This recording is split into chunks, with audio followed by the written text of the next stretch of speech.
Greetings, conscious entrepreneurs. You are now here with me on the MOETODAY IG Live, Black Muslim Business Directory show. And we're going to be talking today to our great brother, photographer JKareem.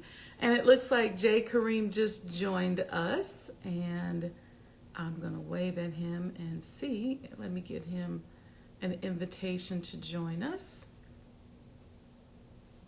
so we can talk to him. This is going to be... Assalamu alaikum, everyone. Welcome. Oh, there he is. Assalamu alaikum. Wa alaikum salam. How are you? I'm wonderful. How are you? I'm doing great. Thank Allah. Thank you so much for having me. You're welcome. You're welcome. You know, the idea is to just show all this beautiful economic and business diversity in our community, and really to create an ecosystem, not only among us, but the world needs to see the amazing talent that we have. People don't know how talented we are. Right. I agree. Every time I look at the landscape, especially in social media and just in general, I'm like awed at the various abilities and talents that we have within our nation. And I'm thankful for a platform like this because it helps to showcase the talents that we have in abundance. We have everything we need right here. We do. And we just got to know about each other, and we have to trust one another and properly handle one another. And look, you and I have jumped right into it. But before, I know, right? Before we do that, I want you to just introduce yourself to the audience. Let them know what you do, because I've seen your work. I've been low-key stalking your work. You don't know that. I stalk all the Muslims in business because I'm like, come on, you know, sending out that good energy. But I want to hear about you and your business and anything you want to share with us. But let's first start talking about who you are. Well, I'm just a little brother from Chicago. To be honest with you. I grew up in Chicago all my life to a single mom by the name of Angela Davis. And she was an educator all of her life. And I went into education as well. I've been a teacher or in education for 25 years now. I'm the current interim director at Muhammad University of Islam here in Chicago. And I'm a brother at 45 that woke up in 2019 and was like, I think I'm going to start a photography business. And that's pretty much how it went. Really? Yeah. Have you always loved photography, or? Yeah, you know, I carried a camera. Like many of us may have camera today. We have our phones, right? Yeah. And we take pictures that we tend to never go back and look at. We never use it. And so I just took pictures of spelling bees. I took pictures of family things, but nothing like now. So when I woke up that morning, it was February 26th, and I sat on the edge of my bed and I looked back at my wife and I said, babe, I think I'm going to start a photography business. And she was like, okay, baby. Right. That's right. That's what the queens do. Yeah. She's like, okay, baby. So from that point on, I began to kind of binge watch YouTube videos because I didn't know what I wanted my style to be. I didn't have any photography inspiration or somebody that I follow. And I just started watching and learning, and it was a whole new language. And from that point on, Sister Sajdah, I started just practicing. So I upgraded my camera, got a little flash, and I just started practicing, of course, with my family first and then close friends. And it wasn't until I took one picture, Brother Wazir, great friend of mine, and I said, I think I can do this. And from that point on, I just kept practicing. It got so bad, Sister Sajdah, that I was driving my family crazy, my wife and my daughter, and I went and purchased a mannequin from Amazon, right? Yes, just so I could have someone that I could practice with at 12, 1, 2 in the morning. And that's what caused me to rapidly grow, is that I just kept practicing. And here I am now, just a few years into this game, 2.5 years, and really happy of my growth and progress so far. You know, it's interesting because this morning during my workout, what came to me is how oftentimes we have ideas and things that just pop in our heads, and sometimes we don't act on them. Like, you got the idea, let me start a photography business. Most of the time we just go, or we may go down that road a little bit, and then later we see somebody else doing it, and we always have that regret. And I always say to people that you never know if what you thought was your idea or your dream or some kind of just strong desire comes up in you. You never know if that's divine inspiration. And so you have to, listen to that. I had a conversation with the Honorable Minister Louis Farrakhan where he said to me, those ideas will pop in your head and you have to pay attention to those ideas. And so what I was getting the sense of as you were talking and how you turned to your wife and said, hey, babe, I'm going to start a business.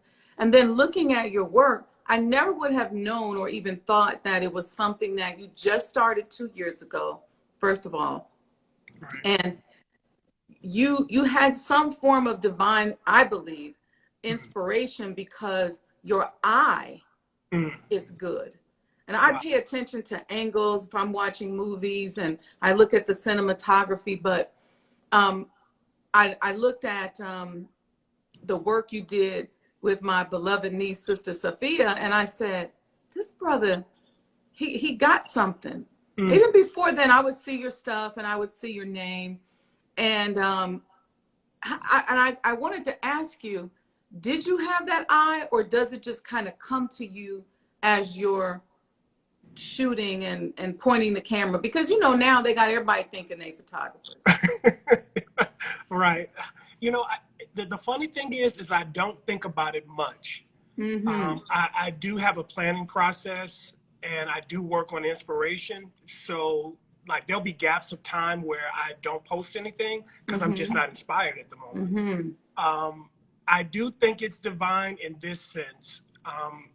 Working in administration and just the business of work sometimes can pull from your creative energies because you're just handling problems a lot and you're a problem solving. So I think to balance me out as a human being, Allah blessed me with this gift to go into this area and I've always been a creative person, but I've never really had an outlet to really express it. And I think this, a part of my personal journey, it helps to balance me out as a human being, as a man, as a principal of a school. And it has allowed me to see things also from a different perspective than I saw just two and a half years ago. So I really do believe it's a gift to even me out, to balance me out. And in my planning process, I'm not necessarily thinking in terms of angle. It's just, it feels natural. It flows natural. And I really go by gut feeling as opposed to all of the technical. There are technical aspects of photography, but then there's just, I know when I click that button, I know the picture, that's the picture that I really like. Because I was like, that's it right there. But you see, I feel like that's some special kind of gift. And I'm excited to see you go deeper into that. I don't know if it's something you're going to take a picture of that's going to be significant, and the reason why I say that is because some people take pictures, and I've had photo shoots with photographers, and I didn't want to say, who made you think that angle was good? What are you doing? But then there are other times where the photo just comes out great. But I think it's probably more than just, it balances you out. I could see that. I could see being a school administrator being really tough. That's a tough job I wouldn't want, to be the principal of the school. And so kudos to you and blessings to you, because that's one of those things where somebody could look at that and go, I want that, because they may want the power, but that is a tremendous amount of responsibility. Yes, ma'am. It is. It is. Yeah. So you definitely have to have some kind of creative eye or some kind of creativity in you. And I'm just really excited to see what's next for you. And so my next question is, what is your style? Like, what do you take photos of? I saw you had a magazine, and I want to hear about that. So the interesting thing is I'm still in discovery mode. And in that discovery mode, I'm leaving myself open. So one of my mantras when I started photography was to say yes to as much as I possibly can that doesn't violate my code of ethics, you know? And the more that I say yes, the more that I have new experiences and I learn more about the craft and I learn more about myself. A lot of times we say no so quickly to things that are new and foreign. It's just that mechanism of fear. So I've said yes to more. So in that, part of the photography that I'm growing to love is food photography. And a lot of people ask me, do I eat the food? No, I don't. What do you mean, like going to restaurants, or do you like to just shoot food angles and stuff like that? Well, I've worked with a really great chef here in Chicago as one of my first shoots when I was first trying it. And I actually went to, it wasn't a restaurant, but he was doing a demonstration downtown Chicago for a client. And so he invited me to do food photography for that.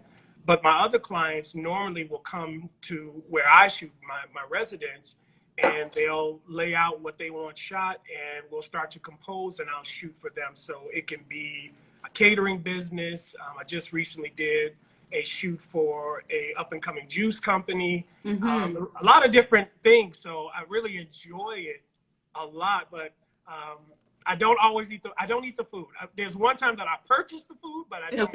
You know what I'm saying? That's a common question.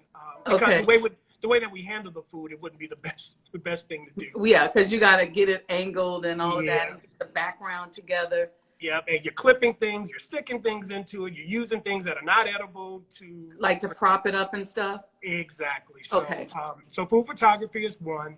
Of course, I love portraits. I love creative photography. I love fashion photography. And I love beauty photography. They call it beauty photography, and I know we can use that term loosely. But I really love the close-up shots of faces and the details and the eyes and the texture. I love all of that. So I'm really, and also product photography. So I really just enjoy the whole range of it. But I also love telling stories with photography as well. So I'm just enjoying all aspects of it. And I think that learning all aspects helps me to be a more well-rounded, where depending upon the need of a client, I can serve that need because I've had experiences in all of those different genres. Yeah. Okay. Well, I was thinking of asking you to meet with me to do some photos at the Elijah Muhammad House Museum. Wow. We have tons of photos and we have tons of video because we're working to put together the documentary, but, and we get some good shots, but I think to have you come through with your eye and, you know, as I'm explaining to you, because there's so much, and I can't even find the words. There's so much significance in that home, down to every piece of every single thing. Just when you think about just sometimes how the dust just falls. So it could be something simple, and I'm sitting there watching someone just sanding, and I'm looking over at them, and I just happen to turn to walk away, and I see this crescent in the floor. Oh, wow. As they're saying, and I'm just like, what is happening? It's one of those kind of things where you don't, well, I don't question it anymore. I don't even act like I'm shocked, because I feel like it's just the energy and Allah going, I am here and the messenger is alive. Yes. And so I was taking our PR team through Monday, and as we were going through, he made the comment, he said, I understand now that this is not like a quote unquote museum. Right. And I said, yeah, I was a little hesitant to call it the Elijah Muhammad House Museum, only because when I've been to museums, like I've been to Nelson Mandela's house and Frederick Douglass, and it looks dead. It has dead energy. There's shoes, There's some Right. clothes.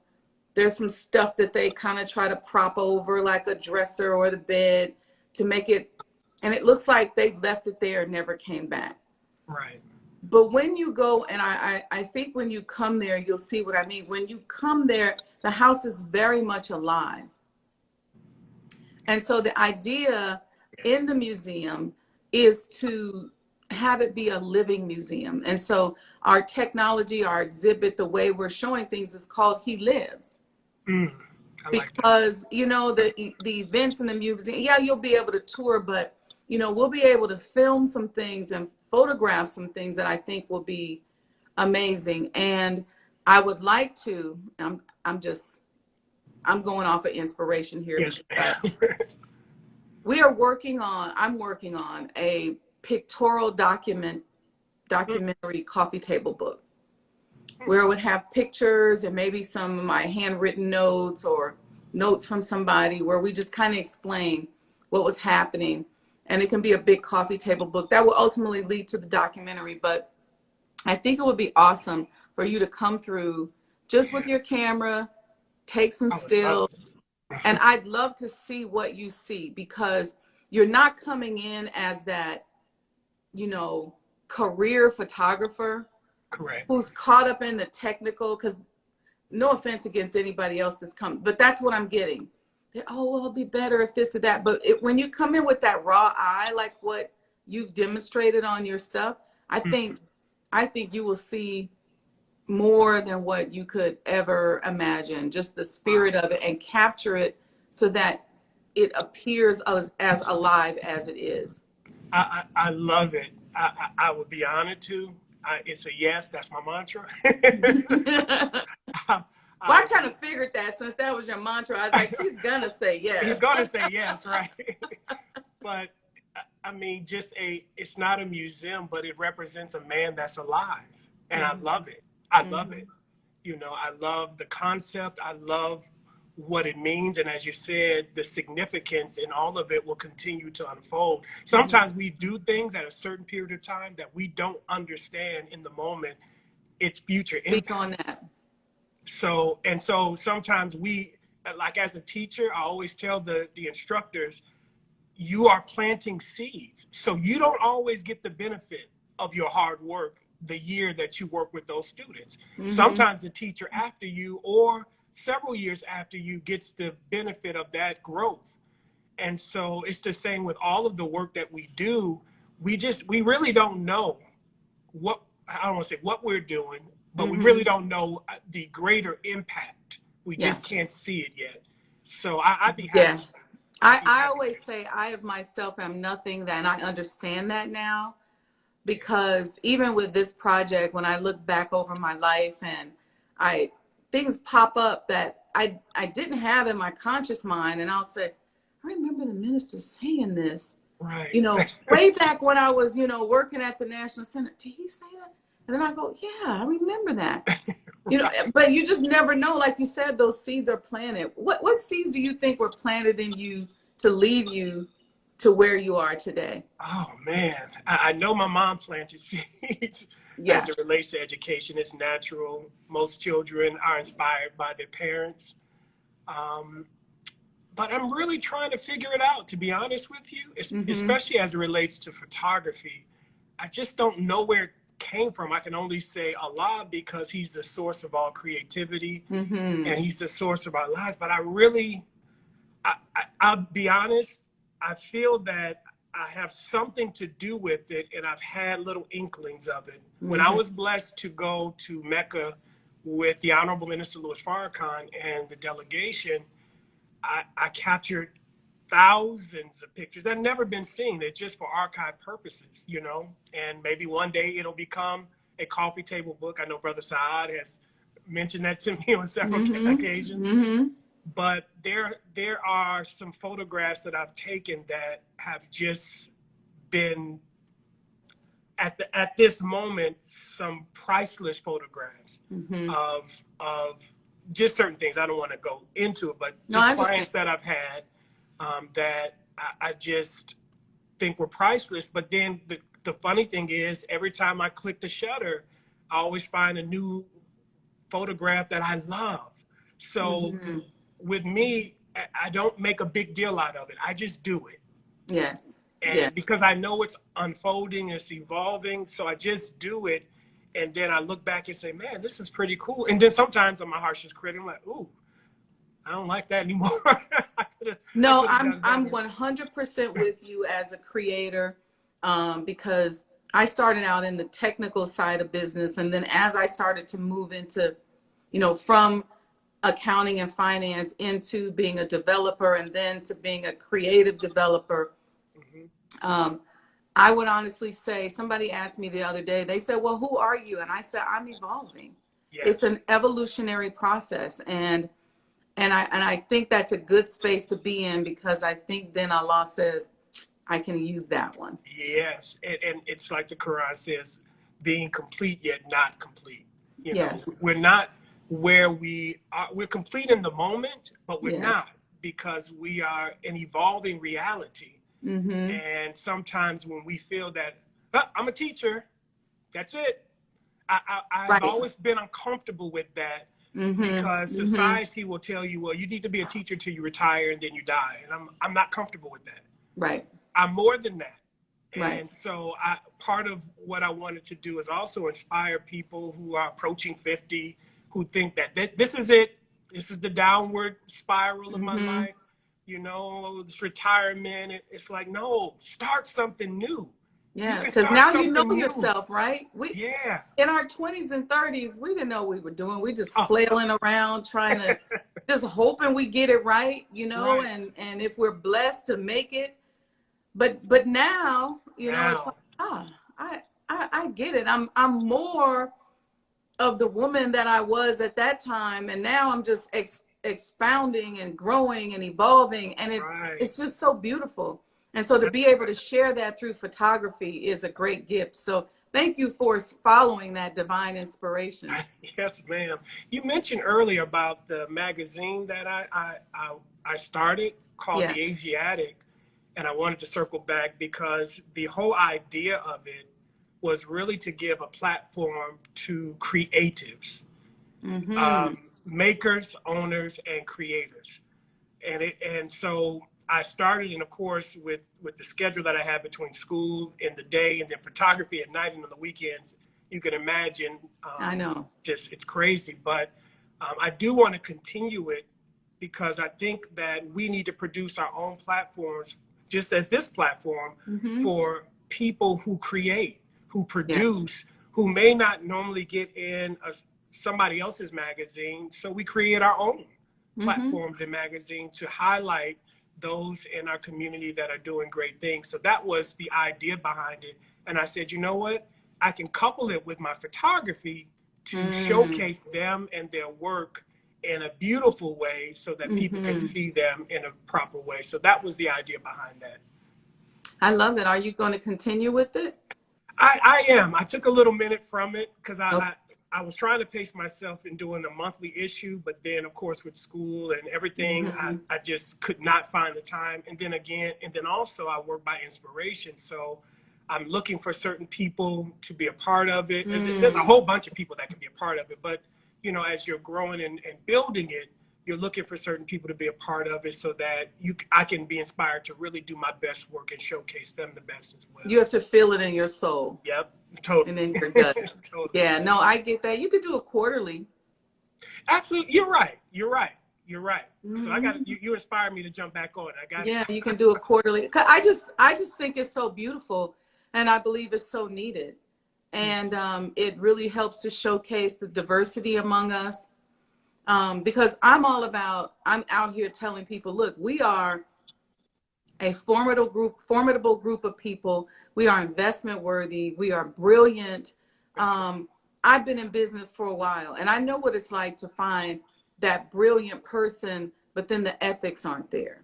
Right. Or to find that good ethical person, but the talent and the brilliance isn't just there. And I believe that with those of us in the Nation of Islam, you can get that and then some. That's right. In one package. You can hire a Muslim and get a powerhouse. And why? Because we've spent a certain amount of time dedicating to our craft. That's right. In a way that's different, because, you know, sometimes when you're not a part of something deeply spiritual like we are, Right. you kind of tend to bow down to what the predatory world and the predatory capitalists say you should do, like be a teacher until you die and don't even think about doing anything else. For us, the world has opened up to us. That's correct. And in the opening of that world, we feel the freedom to be more creative, or at least we should. That's correct. Feel the freedom to be more creative and more excited about life. That's and right. More sensual and more passionate about whatever it is that we do. And so I think that when you get one of us in whatever field that you're in, if you invest in us, you look at our work, you really get powerhouses that are really not known to the world. I agree. And I see them every day with, of course, Sister Sophia, who's doing just a wonderful job with her business. And I did an issue with Brother Daryl, D-Row, filmmaker. I love him, you know. And both of them are my hearts. Yes. Like, just, you know, D-Row and Sister Kenya, you know, that's my heart. Sister Sophia, I've known her since she was a cradle baby. And, you know, I just marvel at her evolution as a woman. And when I remember when I thought D-Row was on Vanity Fair magazine or something. I didn't know what it was when Sister Kenya sent it to me, and I was like, look at Brother Daryl. And I'm looking through, and it's just the way you captured him. And it's just a piece that will be with him, a part of his resume for the rest of his life. Yeah. Same thing with Sophia, and anything that you do. And that's what I noticed is a gift that you had with your magazine. There's other magazines you can be in, and people write good stories and they put good things together, but you seem to put together this pictorial story that can be a part of a person's portfolio forever. Wow. Yeah, that's Allah. That is Allah. And that's part of my goal, is really to capture beautiful images. I capture pictures of all people, but particular Black people, you know, and I just think we need to turn that corner and create that space for us where we can present ourselves in just a beautiful way, be it portraits, be it beauty, be it the work that we do with products and food, because we're in all genres. We do it all. Yes. And to let the world know we are here and we're ready to take our proper position. Yeah, and, you know, images go a long way. Yeah, you're capturing a point in time in history that people can look back on. In a world where we just aren't captured in that kind of beautiful way. It's really artistry. It's more than just photography. The word photography is a little cheap because you're capturing history. True. You're portraying that history in a beautiful way with a message. And think about it. If we had pictures of Prophet Muhammad, peace be upon him, we'd be all over it. Or if we had, or when you look back, you know, at some of those photos of the Most Honorable Elijah Muhammad, and I just to see him on film and look at how he moves his body and how he turned his head and how his smile and his smile oh and my God. The way he leaned and fidget his fingers when he does certain things. I mean, to me, that just gives me the essence of the person. Yeah, I agree.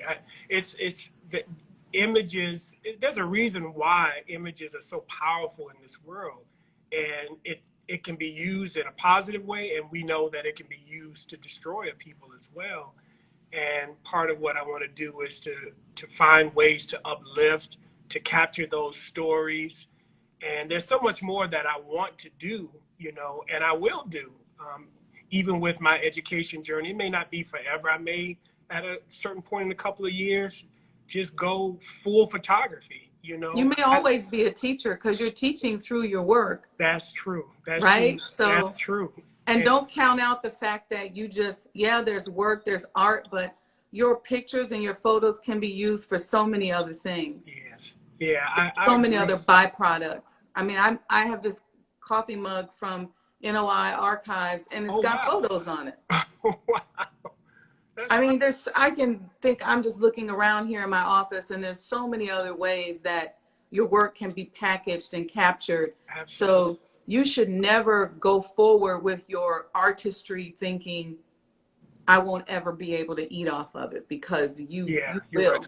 You're right. And I can see it now just in the things that I'm doing now. And some things I just have to I can't do because it just continues to come. Allah Yeah. has continued to bless me to have work, Mm-hmm. extra work outside of administrating. And I have to say, okay, I have to pace it out because I just don't have the time to do all of that work. But you're right. If I decided at a certain point in the future to go full on, I'm very confident that I'll be able to eat and do much more. And the interesting thing and the great thing is images are not going anywhere. It's amplifying because most of our work now is online, and everything is images today.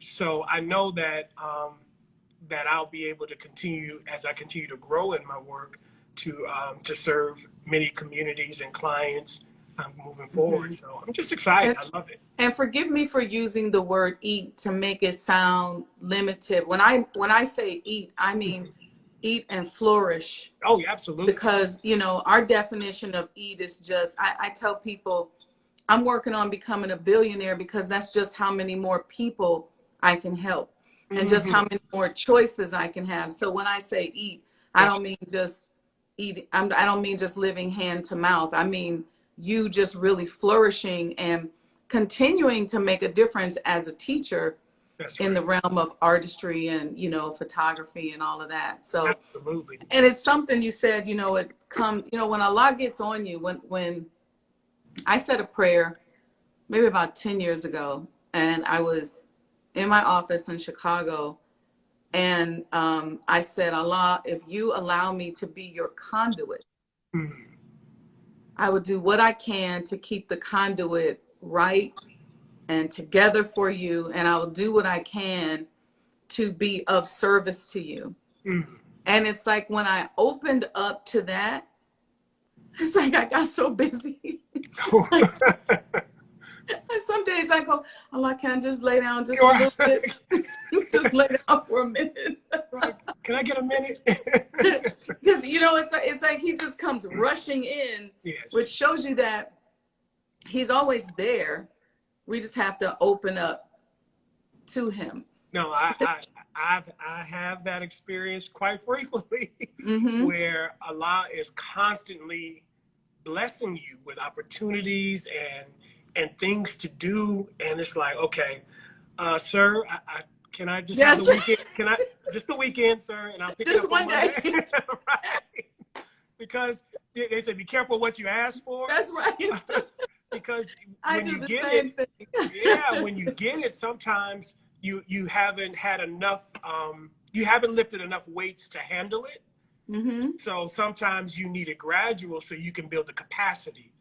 Because some Yeah. people may get a lot in the beginning and they just can't handle. They can't handle money. They can't handle the attention. Mm-hmm. They can't handle just the trying to balance out your life between family and work.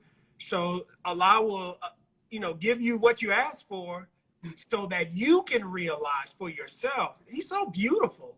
So that you Yeah. can realize for yourself what works best for you. And then he'll still build your capacity at the same time. Well, that's what I was going to say, because what I believe, those of us in this space and in this dispensation, being under the great and incredible teachers that we are under, Right. and being in the shadows of the Honorable Minister Louis Farrakhan, we are being blessed with much. Yes. And in being blessed with much, I believe our capacity will continue to be stronger. And I Yeah. think that I believe we have to be okay with much, Yeah. if Yeah. that makes sense. Allow much to come in and understand that our breath and our width and our capacity is just going to continue to grow and to grow. And the idea then is for other people to be allowed to feed off of us. Yes. You know, so that we reproduce, because we're at that age now where we can take it in. Right. we can hold a lot more than we could, you know, 20, 30 years ago. For sure.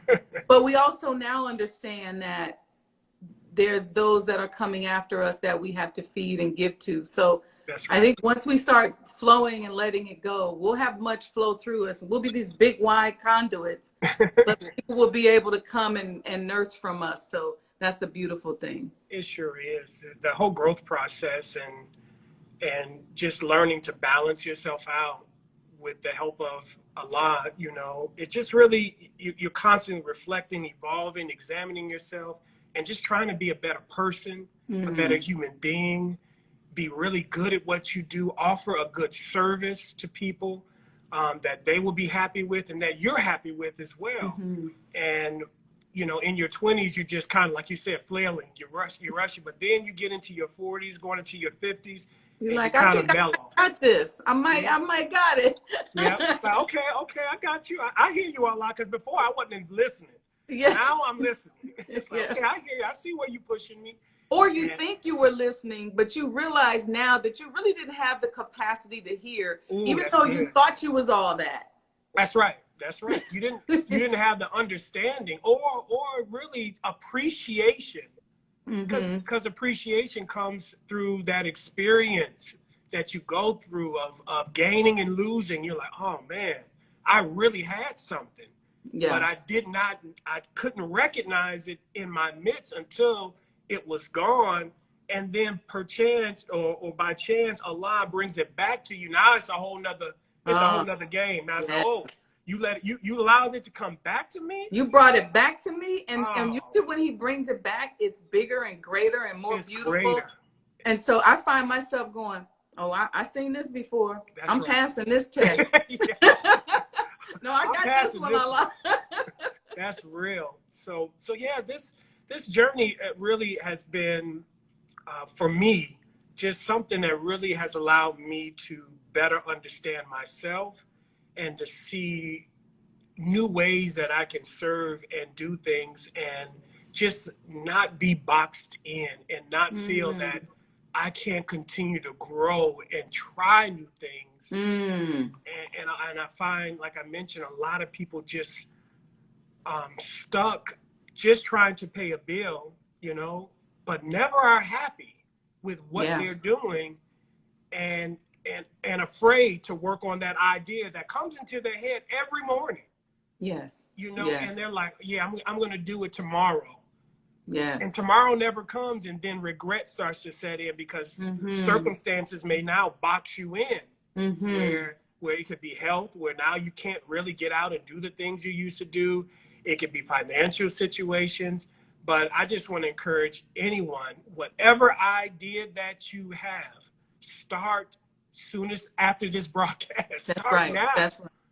And inshallah, our conversation that we're having and our lives can be an inspiration to people to be liberated, to allow yourself to be free.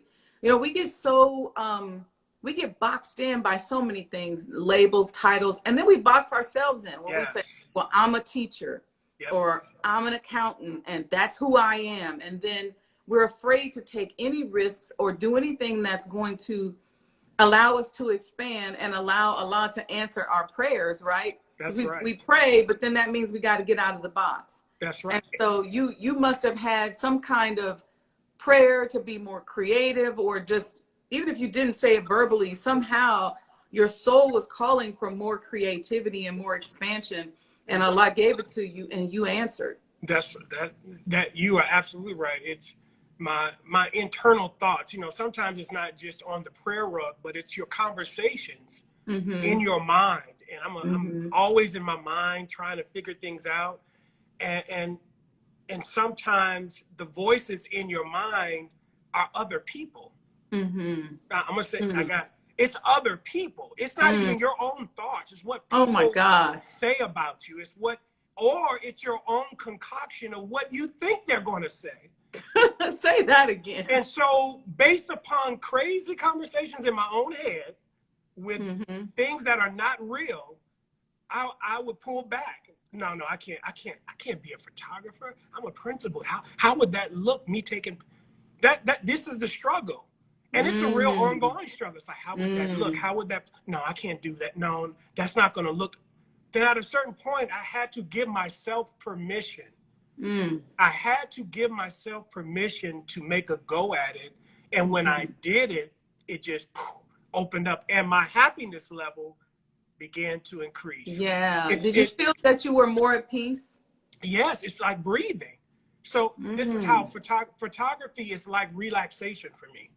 Okay. It's many hours. It's many hours, but it's such a part of me, and it was something that I really needed to do, that it just is so natural and freeing that it does not feel like work. It's work, but I'm not as drained. I'm more inspired based upon that creative energy that I've been working with all day, and can't wait to look at the photos and see what did I capture, and to do my editing, and all of that is a part of it. And it's happiness for me.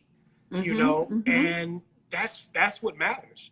Which makes you better probably for your wife, your children, your students, just you being happier. Yes. And giving yourself permission to step outside the box. But you're so right.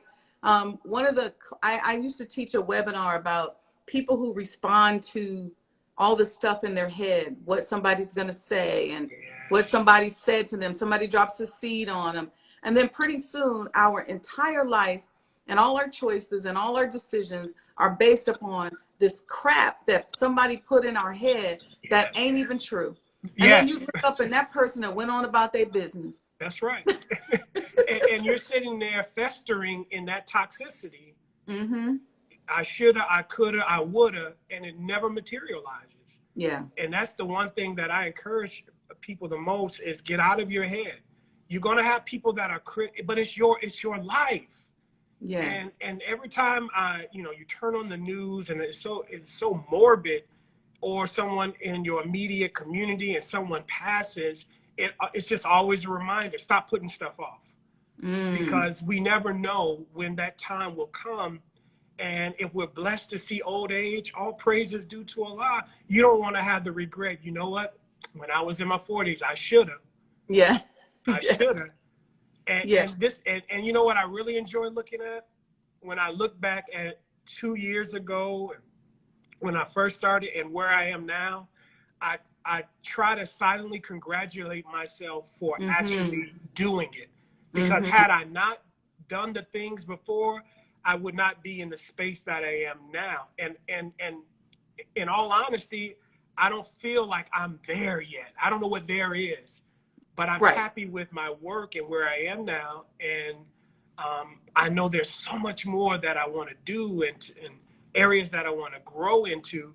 But I'm so happy that I took the first step, because had I not done that, I wouldn't even be having this conversation with you. Yeah, you have a new reason to get up in the morning. Do you feel yourself evolving and growing when you look back 2 years ago, you look at your work, and then you look at it today? What differences have you noticed about your own growth? I think, absolutely. I do feel a level of evolution and growth in my skill, in how I view photography, and even what I really want to capture. I'm kind of in a mode right now where I'm just kind of not inspired by what I see out there, because everything seems the same to me. So what I'm learning to do is just be patient. I'm not trying to keep up with anybody but myself. Okay. So I'm not competing with any photographers. I'm inspired by them. I love their work, and I love certain things that they do. And I'll see, I want to try something like that, but in my own way. So I just try to be patient with inspiration, because I know that Allah blessed me with this. I don't want to misuse it. Yes. And I want to use it in a way that builds. I don't want to tear down. And so I'm constantly trying to connect with other creatives, because I feed from creative people, be it a makeup artist or a hairstylist or whatever it may be. And then also, as a Muslim, there's certain areas that I'm not willing to go into. Right. So it's like, no, I'm not shooting that. I don't shoot that. Nope, I don't shoot that. And, you know, Right. in this world, that just puts you into, you know, birthday parties. That's right. You just got the family portrait, right? Family portrait. So, so I was trying to strike that balance because I have different clients, but then there's certain things that I just will not shoot.